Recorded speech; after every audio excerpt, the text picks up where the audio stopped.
우리가 무의식적으로 이 예배가 당연하게 진행된다고 생각하는 경우들이 있습니다.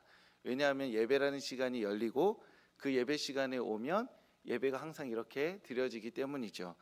하지만 예배를 드리기 위해서 많은 사람의 수고와 노력이 들어갑니다.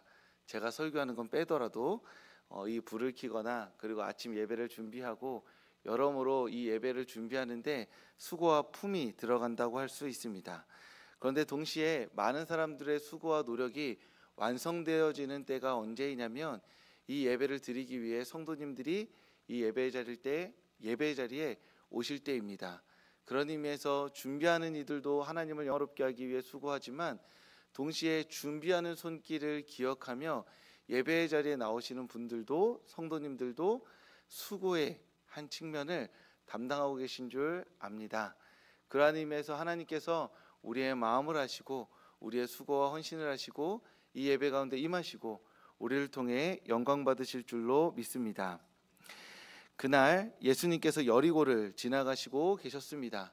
그때 삭개오라는 사람이 예수님이 지나가신다는 것을 보고 굉장히 궁금해했습니다. 그런데 궁금하다고 해서 예수님을 마땅히 볼 수 있는 처지는 아니었습니다. 왜냐하면 삭개오는 세리 중에서도 세리장이었고 심지어 부자였기 때문입니다. 그리고 키도 작았습니다. 그러니 가뜩이나 부정한 사람, 그리고 자신들의 세금을 갈취해가는 사람, 게다가 키까지 작으니 만만했던 사람이었던 세리 삭개오를 그 무리들이 받아줄 리가 만무했습니다. 같이 있기도 싫었을 것이고 아마 삭개오가 껴들려고 하면 삭개오를 밀어냈을 것입니다. 어쩌면 삭개오가 사람 취급받지 못했을 것이고 삭개오 또한 사람 취급받지 못하는 것을 억울하고 분해하여서 다른 모든 사람들을 사람 취급하지 않았을 것입니다. 당시 세리에 대한 평판을 되짚어보면 유대인들이 세리를 미워했던 이유가 보입니다. 탈무드의 핵심 율법 모임집인 미시나에는 세리가 어떤 존재냐, 증언을 할 수 없는 존재, 그리고 도둑과 같은 존재라고 거기에 써놨습니다.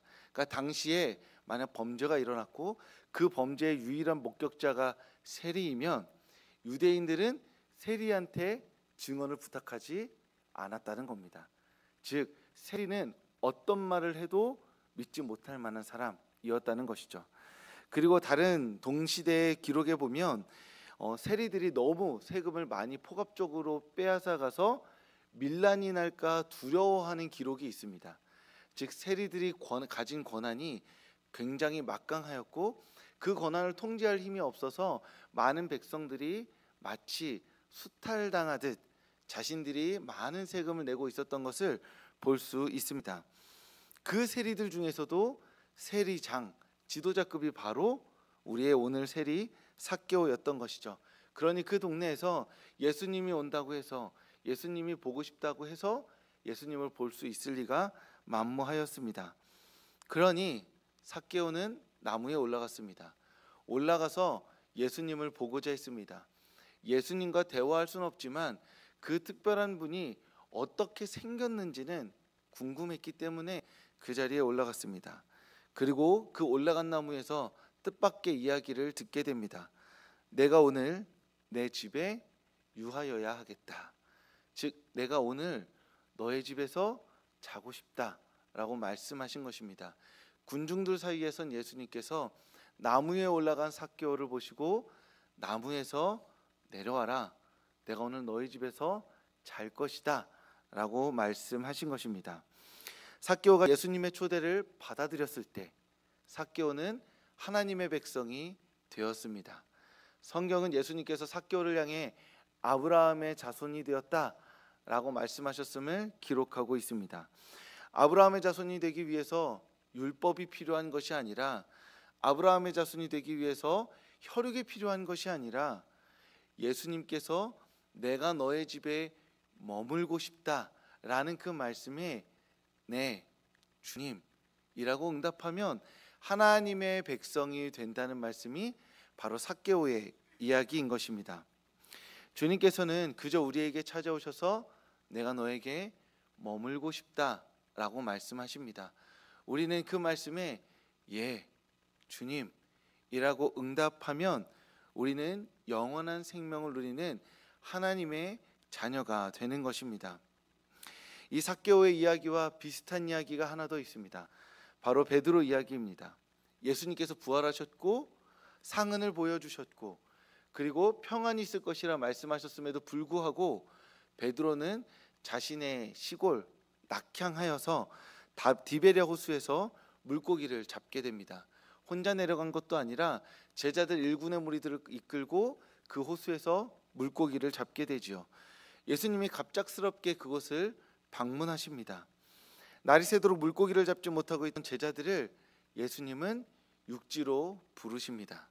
그리고 그들을 모으셔서 생선과 떡을 주시며 와서 조반을 먹으라 라고 말씀하십니다. 예수님을 저주했던 베드로 그리고 부활 이후에도 예수님을 따르지 않고 자신의 길로 낙향했던 베드로, 그 베드로가 예수님이 준비하신 조반을 먹으며 다시 예수님의 제자로 거듭나게 됩니다. 예수님과 그 아침 식사에서 대화를 나누며 자신의 사명을 그리고 자신이 예수님을 진실로 따라야 된다는 것을 깨닫게 되고 다시 그 자리에서 사람 낚는 어부가 되게 예수님께서는 사람 낚는 어부가 되게 하십니다. 그 사람 낚는 어부가 되게 하신 한마디가 바로 와서 조반을 먹으라였습니다. 베드로와 제자들은 와서 조반을 먹으라는 예수님 말씀에 그 자리에 앉아 아침 식사를 나누었습니다. 그렇게 예수님의 제자가 되었던 것입니다.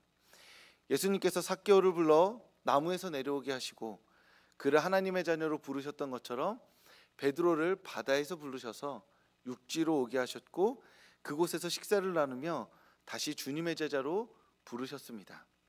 그가 세리였든 배신자였든 주님은 그 모두를 부르십니다. 내가 너의 집에 머물겠다 말씀하시고 조반을 먹으라 말씀하십니다. 우리는 그 주님의 초대에 그저 네 주님 제가 여기 있습니다 라고 답하면 되는 것입니다.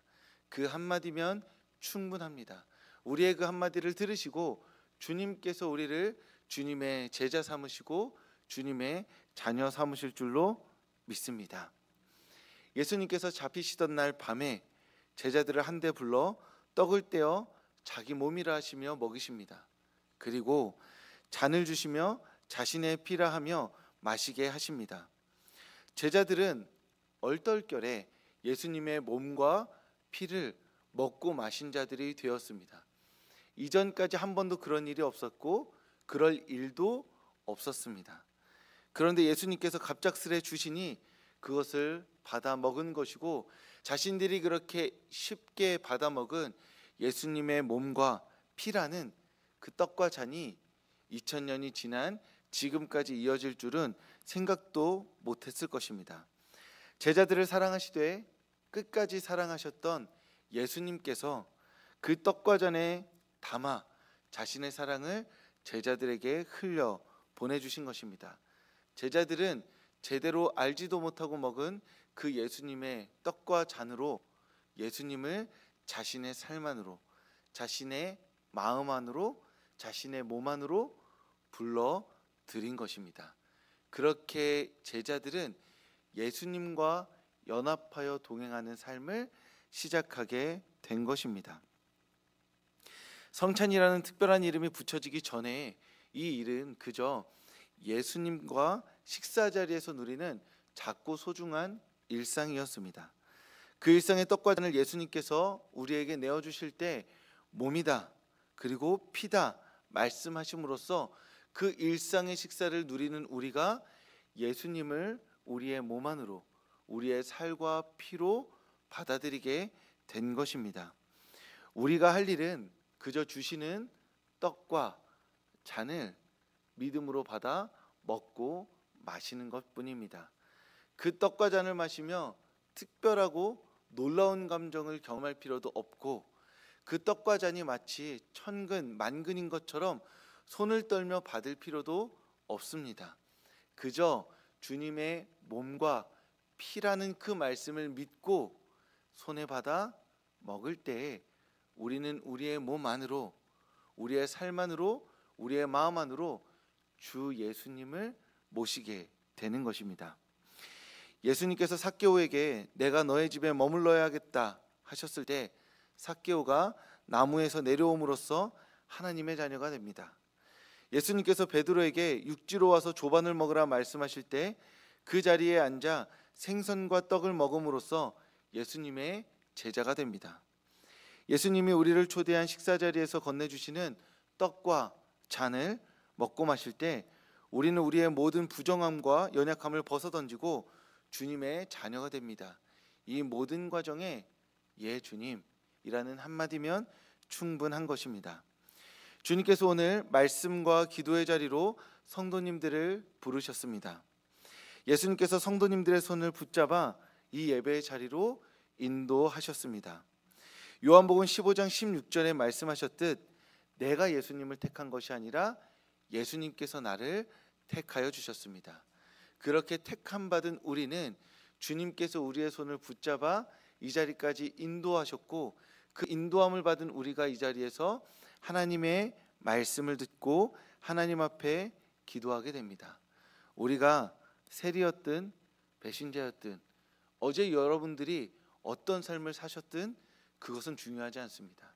오늘 성도님들을 택하시고 이 자리에 부르신 주님께 예 주님 제가 여기 있습니다 라는 그 한마디 고백이면 주님은 우리를 주님의 자녀로 부르시고 주님의 백성으로 받아주시는 것입니다. 오늘 이 자리에 우리를 향한 하나님의 말씀이 있습니다. 그리고 그 하나님을 향하여서 감사로 올려드리는 우리의 기도가 있습니다. 이 말씀과 기도를 통하여서 하나님께서 우리에게 나의 자녀가 되라고, 나의 백성이 되라고 성도님들을 부르고 초청하고 계십니다. 그 부르심과 초청에 예 주님이라고 고백하며 주님께 나아오는 성도님들 되시길 주님의 이름으로 축복합니다. 특별 새벽기도에 오신 성도님들, 사순절에는 조금 부담스러운 순간들이 존재합니다. 내가 느끼는 감정보다 몇 배는 더 우울하고 슬퍼해야 할 것만 같은 보이지 않는 압력이 있습니다. 주님의 고난에 동참하기 위해 일정 부분 우리의 조금 떠있는 감정들을 가라앉히고자 하는 의식적인 노력을 우리는 종종 하게 됩니다.